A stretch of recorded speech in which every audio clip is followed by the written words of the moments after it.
ہمیں تقوی اور اسلام کے ساتھ زندگی بسر کرنی ہے.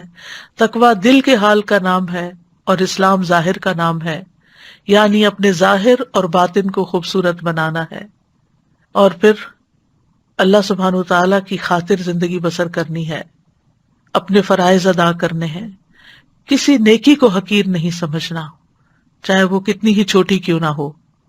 نبی صلی اللہ علیہ وسلم نے فرمایا، اللہ عز و جل سے ڈرو اور کسی نیکی کو حقیر مت سمجھو، اگرچہ وہ نیکی اپنے ڈول سے کسی پانی مانگنے والے کے برتن میں پانی ٹپکانا ہی کیوں نہ ہو. پھر اللہ سے ڈرتے ہوئے گناہ چھوڑنے ہیں. رمضان بہترین موقع ہے کہ جس میں ہم گناہوں کو چھوڑ دیں، نمازوں کی پابندی کریں اور بہت سارے نیکی کے کام کریں، قرآن پڑھیں، دعائیں مانگیں، کیونکہ روزہ دار کی دعا قبول ہوتی ہے. تراویح کا اہتمام کریں.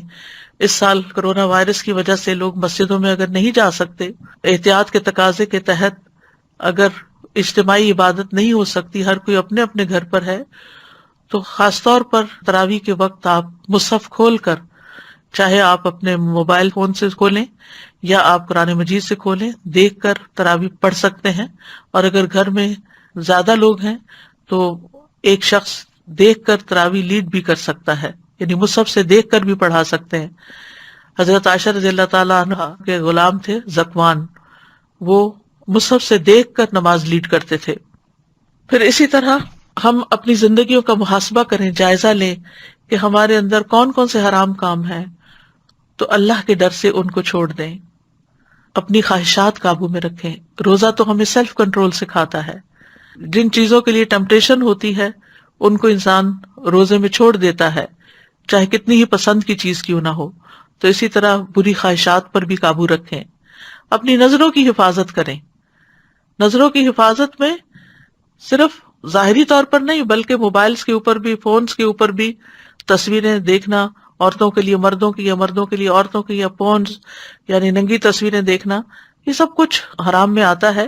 اس سے انسان کو بچنا چاہیے. پھر اپنی زبان کی حفاظت کریں، اپنے باطن کی حفاظت، اپنے خیالات کی حفاظت. ابن تیمیہ رحمۃ اللہ علیہ کہتے ہیں کہ جب آپ باطنی چیزوں کو اچھا کر لیں گے تو اللہ ظاہری چیزوں کو بھی اچھا کر دے گا. یعنی اندر سے اٹھے گا، اندر کو اچھا کرنے کی فکر کریں تو ظاہر خود بخود ٹھیک ہو جائے گا. لباس کے معاملے میں اللہ کا تقوی اختیار کریں. لوگوں سے بے نیاز رہیں، مخفی رہیں، لوگوں سے بہت زیادہ ایکسپیکٹیشنز نہیں رکھیں. خاموشی سے کام کریں، چھپ چھپ کر نیکیاں کریں. اپنے ساتھ اپنے گھر والوں کو بھی تقوی کی نصیحت کریں.